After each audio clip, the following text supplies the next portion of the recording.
Praise the Lord. ஆண்டவராக இயேசு கிறிஸ்து நாமத்திலே உங்களை வாழ்த்துகிறேன். எபேசியர் 2:8 வசனம், இது உங்களால் உண்டானதல்ல, தேவனுடைய ஈவு. இந்த ரட்சிப்பு விசுவாசத்தை கொண்டு நீங்கள் ரட்சிக்கப்பட்டீர்கள். இது உங்களால் உண்டானதல்ல, இது தேவனுடைய ஈவு. நம்ம வாழ்க்கையில் நடக்கிற அற்புதங்கள், அதிசயங்கள் நம்மளால் உண்டானதல்ல. சங்கீதக்காரர் 119:56 அப்படி சொல்றான், இது எனக்கு கிடைத்தது, இது எனக்கு கிடைத்தது. இந்த சொத்து, இந்த சுகம், இந்த கனம், இந்த மேன்மை, புகழ் எல்லாம் எனக்கு கிடைத்தது, உம்மாலே கிடைத்தது என்று சொல்லுகிறேன். எதனால கிடைத்தது? உன் கற்பனைகளை நான் கை கொள்கிறேன், இது எனக்கு கிடைத்தது. ஒரு சிலர் தான் உணர்வாங்க, இது என் அறிவில, என் திறமையில, என் புத்தியில இல்லை, என்னோட உயர்ந்து படிச்சிருக்கிறான், நல்ல திறமையா இருக்கான், அறிவா இருக்கான், அவனுக்கு இந்த அரசாங்க வேலை இல்லை, அவனுக்கு இந்த பதவி இல்லை, அவனுக்கு இந்த மேன்மை இல்லை. ஆனா சாதாரண எளிய படிப்பு படித்த எனக்கு இந்த பதவி தரு, இது என்னால் உண்டானதல்ல, it's a gift of God, இது தேவன் என் மேல் வைத்த ஈவு.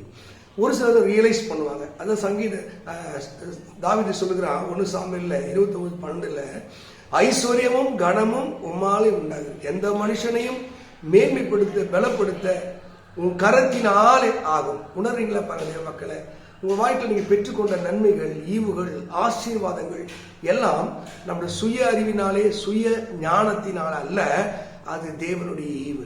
நாம் ரட்சிக்கப்பட்ட தேவனுடைய ஈவு, இந்த பாவத்தை விடுதலைப்பட்ட தேவனுடைய ஈவு, நம் கையில பொறுப்புகளை கொடுத்த தேவனுடைய ஈவு, நமக்கு எல்லா நன்மைகளை தந்துட்ட ஈவு. எத்தனையோ பேர் ஐஸ்வரனாக பிறந்து ஓட்டாண்டியாக பிளாட்ஃபார்ம்ல தூங்குற மக்கள் எத்தனையோ பேர் உண்டு. ஆனால் தேவ தயவு அது நம்மை குணமாக்கினபடியால், நமக்கு அற்புதம் செய்தபடினாலே நம்ம அதை உணரணும். அப்படிதான் இந்த வசனம், இது எங்களால் உண்டானதல்ல, இது தேவனுடைய ஈவு. நிறைய பேருக்கு அந்த வசனத்துடைய அர்த்தம் புரியாது.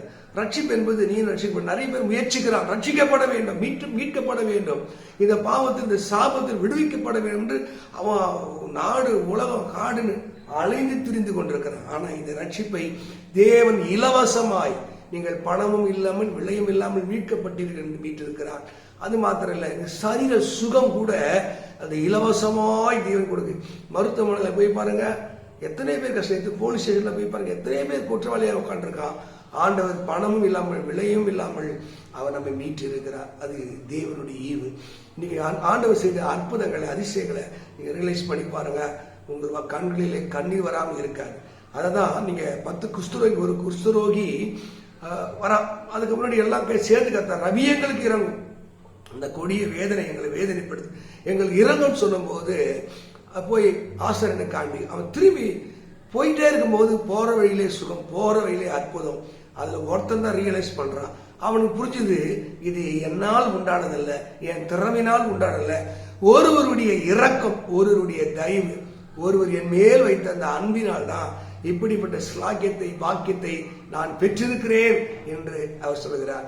நீங்க உங்க வாழ்க்கையில் பெற்ற சுகம், நீங்கள் பெற்ற ரட்சிப்பு, நீங்கள் கடந்து வந்த பாதையில் நடந்த வளர்ச்சி, முன்னேற்றம் உணர்க. இது என்னால் உண்டானதல்ல, இது நேசப்பாவுடைய தயவு என்று உணர்ந்து பாருங்க. அந்த தயவு உள்ளவர் சொல்றான், தயவு உள்ளவனுக்கு தயவு உள்ளவனும், புனிதனுக்கு நான் புனிதனும் அப்படி சொல்றாரு. அவங்க மேல வைத்த தயவை நீ நினைத்து பாருங்கள். இந்த திறமை, இந்த அறிவு, இந்த புத்தி உங்க வாழ்க்கையிலே வந்தது அவருடைய தயவு. ஆகவே சாதாரண சம்பளம், சாதாரணமான ஒரு அறிவு, அதில் கத்துற அசாதாரணமான காட்சி. எத்தனையோ திறமைசாலி, எத்தனையோ அறிவாளி, எத்தனையோ புத்திசாலிகளுக்கு கிடைக்காத ஒரு மேன்மை, உயர்வை தந்திருக்கிறார். இந்த ரட்சிப்பை தேவன் தந்திருக்கிறார், இந்த விடுதலை தேவன் தந்திருக்கிறார். இது எங்களால் உண்டானதல்ல, தேவன் எங்கள் மேல் வைத்த தயவு. நீங்க உணர்ந்து பாருங்க. இந்த வசனத்தின்படி அவர் தயவுள்ளவருக்கு தயவாய் இருந்து, இரக்கமுள்ளவருக்கு இரக்கத்தை காண்பிக்கிறவராய் இருக்கிறார். ஆசீர்வாதத்தை பெற்றுக்கொள்ளுங்கள். கர்த்தர் உங்களோடு இருப்பாரா. God bless you.